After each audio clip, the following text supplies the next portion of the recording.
Hi hello good morning everyone. இன்னைக்கு கேரளாவில் எங்களோட மார்னிங் ரொட்டீனும் அதே மாதிரி சிம்பிளான ஹெல்த்தியான ஒரு லஞ்ச் பாக்ஸ் ரெசிபி தாங்க இந்த வீடியோவில் நீங்கள் பார்க்க போகிறீங்க. இந்த வீடியோ உங்களுக்கு எல்லாருக்குமே யூஸ்ஃபுல்லாக இருக்குது. யூஸ்ஃபுல்லாக இருந்தால் கேரளா ஃபுட்டும் உங்களுக்கு பிடிக்குன்னா என்னோட சேனலை கண்டிப்பாக சப்ஸ்கிரைப் பண்ணி லைக் பண்ணி ஷேர் பண்ணி சப்போர்ட் பண்ணுங்கள். நம்ம வீடியோக்குள்ளே போகலாம். இன்றைக்கி பொண்ணுக்கு ஸ்கூல் இல்லை, பையனுக்கு மட்டும்தான் ஸ்கூலு. அவனுக்கு ஸ்பெஷலாக ஏதாச்சும் செஞ்சு கொடுமா, ரோல் பண்ணி கொடுங்கன்னு சொன்னப்போ daily chapati roll, parotta roll அதே மாதிரி இந்த மாதிரி செஞ்சு கொடுக்குற விட இன்றைக்கி டிஃப்ரெண்ட்டாக மைதா மாவு வச்சு இன்றைக்கி ஒரு ரோல் பண்ணி கொடுக்கலாம். ரொம்ப டேஸ்டியாகவும் இருக்குது, ஹெல்த்தியாகவும் இருக்குது. கேரட் ஒன்று எடுத்துக்கிறேன், 2 பீன்ஸ் எடுத்துக்கிறேன், ஒரு கோழி முட்டை எடுத்துக்கிறேன், மல்லி இலையை எடுத்துக்கிறேன்.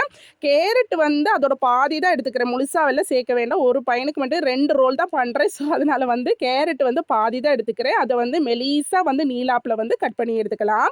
அதுக்கப்புறம் பீன்ஸி நெடுகா வெட்டிட்டு அதையும் நீலாப்பில் கட் பண்ணி எடுத்துட்டு இப்போ ஒரு கோழி முட்டையை உடைச்சு செப்பரேட்டாக ஒரு பாத்திரத்தில் ஆக்கிக்கோங்க. அது ஆம்லேட் பண்ணுறதுக்கு தான். அதனால செப்பரேட்டாக நான் ஊற்றிட்டு மிக்ஸ் பண்ணி உப்பு மட்டும் சேர்த்துட்டு மிக்ஸ் பண்ணி எடுத்துக்கிறேன்.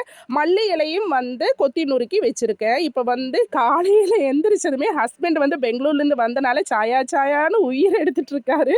ஸோ அதனால ஃபஸ்ட்டு அவருக்கு சாயா வச்சு கொடுத்துட்டு நானும் காஃபியை குடிச்சிட்டு சுறுசுறுப்பாக வேலை செய்யலாமேன்ட்டு இப்போ காஃபி குடிச்சிட்ருக்கேன். அதுக்கப்புறமா நான் கிச்சனுக்குள்ளே ஏறிட்டு மைதா மாவு ஒரு 2 தோசைக்கு மட்டும்தான் மைதா மாவு மிக்ஸ் பண்ணி எடுத்துக்கிறேன். கொஞ்சோண்டு உப்பு மட்டும் சேர்த்துட்டு தோசையாட்டம் மெலிசாக இந்த மாதிரி பருத்தி எடுத்துக்கோங்க.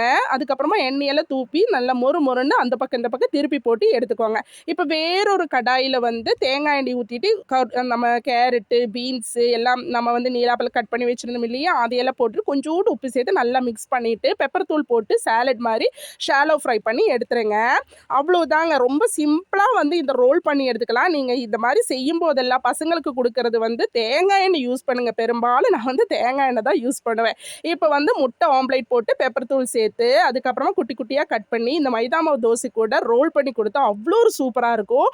இது மத்தியானம் ஆனாலும் ஹார்டாக இருக்காது, ரொம்ப சாஃப்டாக இருக்கும். பசங்களுக்கும் பிடிக்கும். இந்த மாதிரி ஒரு தடவை ட்ரை பண்ணுங்கள். அப்போ நெக்ஸ்ட் வீடியோவில் பார்க்கலாம். ஓகே, பாய்.